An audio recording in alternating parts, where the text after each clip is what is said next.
Hello friends, કેમ છો? સ્વાગત છે તમારું સોરઠ ફૂડ કોર્નરમાં। તો આજે આપણે ભરેલા કારેલાનું શાક બનાવીશું। કારેલા છે તે બધાને પસંદ નથી હોતા, તો જો તમે આ મેથડથી સબ્જી બનાવીશો તો બધાને પસંદ આવશે। તો ચાલો જોઈએ કેવી રીતના બનાવીશું। સબ્જી બનાવવા માટે અહીં મેં કારેલા કટ કરી અને તેને બાફીને લીધા છે।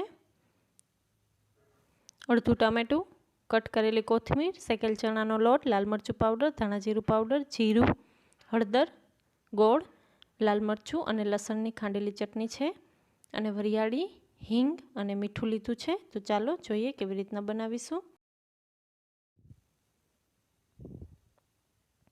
તો સૌપ્રથમ સ્ટફિંગ રેડી કરીશું। તો તેના માટે અહીં શેકેલો ચણાનો લોટ લીધો છે। ચણાના લોટમાં થોડું તેલ એડ કરી અને તેને 3 થી 4 મિનિટ સુધી શેકી લેવાનો છે। તો તે ચણાનો લોટ અહીં એડ કર્યો છે। તેમાં હળદર, ધાણા જીરું પાવડર, લસણ અને લાલ મરચું મિક્સ કરી તેને ખાંડી અને તેની ચટણી બનાવીને લીધી છે। વરિયાળી, હિંગ થોડી, ગરમ મસાલો, કોથમીર કટ કરેલી,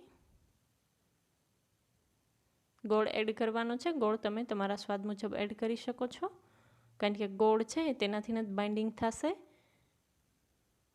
ટામેટાનો રસ કાઢીને લેવાનો છે। હવે તેને બરોબર મિક્સ કરી દઈશું।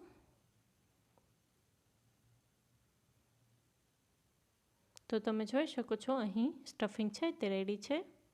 હવે અહીં મેં કારેલાની છાલ ઉતારી તેને આવી રીતના રાઉન્ડમાં કટ કરી અને એક વિશલ કુકરમાં કરી દીધી છે અને તેને બાફી દીધા છે। તો આવી રીતના કારેલા છે તે વધારે બફાઈ ન જાય તે રીતે તેને બાફી દેવાના છે। એક જ સીટી લગાવવાની છે કુકરમાં। હવે તેમાં સ્ટફિંગ ભરી દઈશું। આવી રીતના કારેલાને રાઉન્ડમાં કટ કરવાથી તેમાંથી મસાલો બહાર નહીં નીકળી જાય। તો તમે જોઈ શકો છો કારેલા બધા ભરાઈ અને તૈયાર થઈ ગયા છે। તો આપણે તેને વઘારી દઈશું। તો સૌપ્રથમ અહીં 4 થી 5 ચમચી તેલ એડ કરીશું। તેલ ગરમ થાય એટલે તેમાં જીરું એડ કરવાનું છે। ત્યારબાદ તેમાં હિંગ, લાલ મરચું પાવડર અને હળદર એડ કરીશું અને કારેલા એડ કરી તેને બરોબર મિક્સ કરી દેવાના છે। જો તમને મારી આ રેસીપી પસંદ આવે તો મારી ચેનલને લાઇક, શેર તેમજ સબસ્ક્રાઈબ કરવાનું ના ભૂલશો અને બાજુમાં રહેલ બેલ આઇકોન દબાવવાનું બિલકુલ ના ભૂલશો, જેથી કરીને મારા દરેક વિડીયોની નોટિફિકેશન તમને મળતી રહે। હવે આવી રીતના 3 થી 4 મિનિટ કારેલાને આપણે સાંતળી લેવાના છે। ત્યારબાદ તેમાં ટામેટા કટ કરીને એડ કરી દઈશું। એની સબ્જી છે તે મોસ્ટલી બધાને પસંદ નથી હોતી, તો જો આવી રીતના તમે બનાવશો તો બધાને પસંદ આવશે અને કારેલા છે તે કડવા પણ નહીં લાગે। તો જરૂરથી ટ્રાય કરી જોજો। હવે તેમાં ઉપરથી થોડી હળદર, ધાણા જીરું પાવડર, લાલ મરચું પાવડર બધું એડ કરી અને તેને બરોબર મિક્સ કરી દઈશું।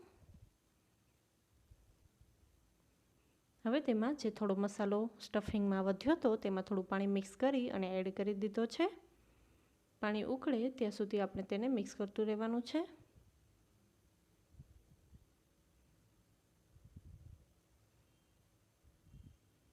આ મસાલો જે વધ્યો હોય તે એડ કરવાથી તેની ગ્રેવી ખૂબ સરસ બનશે। હવે તેમાં જરૂરિયાત મુજબ પાણી એડ કરી અને તેને ઉકળવા દેશું। હવે તેને ઢાંકી 3 થી 4 મિનિટ સુધી થવા દેવાનું છે।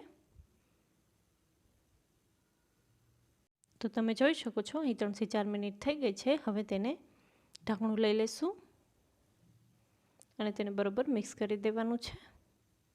તમે જોઈ શકો છો ગ્રેવી છે તે થીક થઈ ગઈ છે। આપણું સબ્જી છે તે મોસ્ટલી બનીને તૈયાર છે। થોડો રસો આપણે વધારે રાખવાનો છે। જો સબ્જી છે તે ઠંડી થશે તો વધારે થીક થઈ જશે, કારણ કે આપણે તેમાં ચણાનો લોટ એડ કર્યો છે। તો ગ્રેવી છે તેને વધારે થીક નથી કરવાની। હવે તેમાં કોથમીર એડ કરી દઈશું।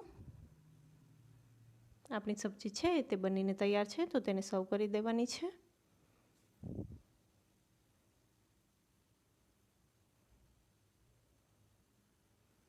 જો તમને આ રેસીપી પસંદ આવી હોય તો કેવી લાગી તે કમેન્ટ બોક્સમાં જરૂરથી જણાવજો અને જો તમારા કોઈ સજેશન હોય તો તે પણ તમે જણાવી શકો છો। Thank you.